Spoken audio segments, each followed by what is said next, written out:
আমরা ব্যাংকের সাথের মতো মেডিকেল কলেজগুলো করে পেলাম, হাই স্কুলের ধারণা নিয়ে আমরা মেডিকেল কলেজ করে পেলাম। হাই স্কুল যেরকম আমাদের বাপদাদারা 2-4টা বাস জোগাড় করে একটা টিন সেট করে 2জন শিক্ষক রাখলো আর 4-5 জন ছাত্র গ্রামে যারা ছিল তাদেরকে দেখে এনে স্কুল করে ফেললো, ঠিক মেডিকেল কলেজগুলো আমাদের সেই রকম করা হয়েছে। সাধারণ এডুকেশন করে একটা ছেলে সে চাকরি পাক চাকরি না পাক, চাকরি পাইলেও সে সরাসরি মানুষের জীবন নিয়ে কিন্তু সিনেমা নেই খেলে না। কিন্তু একজন মেডিকেল গ্র্যাজুয়েট সে যদি কোয়ালিফাইড না হয় তাহলে তো সে তো পরের দিন সে রুগী দেখবে, সে ভুল ডায়াগনোসিস করবে, সে ভুল অপারেশন করবে, সে ভুল সবকিছু করবে। সো আমার আপনার জীবন, জাতির জীবন তো এটা হুমকির মুখে পড়ে যাবে। তাহলে এই সিম্পল যে জিনিসটুকু যদি জাতি না বোঝে, তো এখানে আমাদের সবচেয়ে বড় জায়গা এখন যেটা জোর দেওয়া দরকার আমি মনে করি যে কোয়ালিটি সেবার জন্য, সেটা হচ্ছে যে আমাদের যে সমস্ত গ্র্যাজুয়েট বের হয়েছে, বিশেষ করে গত 10-15-20 বছরে যে গ্র্যাজুয়েটগুলো বের হয়েছে, তারা কেউ কিন্তু 2-4টা ব্যতিক্রম ছাড়া কেউ কিন্তু প্রপার ট্রেনিং নিয়ে বের হয়ে আসে নাই। সেই জন্য আমি যেটা মনে করি সেটা হচ্ছে যে এখানে এবং এখনো মিড লেভেল পর্যন্ত যারা আছে, কেউ কেউ সিনিয়র লেভেলের প্রফেসর হয়ে যাচ্ছে,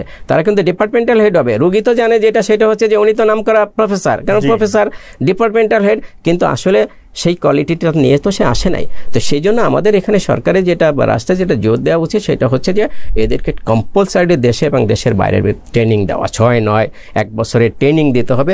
ট্রেনিং দিয়ে এদেরকে কম্পিটেন্ট করতে পারলে তাহলে এই যে কোয়ালিটির জায়গাটা আসতে পারবে। এখানে আমি আরেকটা জিনিস বলি যে গত আওয়ামী লীগ সরকার যখন ক্ষমতা আসলো, সামন্তলাল সেল উনি যখন মন্ত্রী হলেন, স্বাস্থ্যমন্ত্রী হলেন, তখন কতগুলো ঘটনা ঘটলো। সুন্নাতে খতনা দিতে গিয়ে শিশু মারা যাচ্ছে, ল্যাবেডে কিছু ঘটনা ঘটলো, এখানে ওখানে বিভিন্ন জায়গায় অ্যানেস্থেসিওলজিস্টের ঘটনা ঘটে। দেখেন anaesthesiology is a big science, is a big science, কিন্তু এটা আমাদের রাষ্ট্রে কিন্তু স্বীকৃত নাই। আপনারা দেখেন যে সার্জন নিজেও মনে করেন যে অ্যানেস্থেসিওলজির ইনপুট দরকার আছে, সে নিজেও চাইলে যেহেতু এটা প্যাকেজে অপারেশনটা করে, আমি প্রাইভেটের কথা বলছি, তাহলে প্যাকেজে করে, তো উনি মনে করেন যে অ্যানেস্থেসিওলজি না হলে তো ওই প্যাকেজের পয়সাটা আমি পেয়ে যাবো, বরং উনি পারলে উনি অ্যানেস্থেসিওলজিস্ট দিয়ে দেয়। অনেক সময় দেখা যাচ্ছে হসপিটালের, প্রাইভেট হসপিটালের মালিকরাও তারা নিজেরা অ্যানেস্থেসিওলজি দিচ্ছে। মানে অ্যানেস্থেসিওলজি যে সায়েন্স, এটা যে অ্যাকুরেট ডোজে দিতে হয়, এটা না হলে যে প্রচুর প্রবলেম হতে পারে, রাইট, এক্সপার্টিজ। তার মানে সেটা কিন্তু আমাদের গুরুত্ব দেওয়া হয়নি। তাহলে এরকম প্রত্যেকটা জায়গায় আপনি যদি গুরুত্ব না দেন তাহলে সেখানে কিন্তু কোয়ালিটি এনশিওরড হবে না।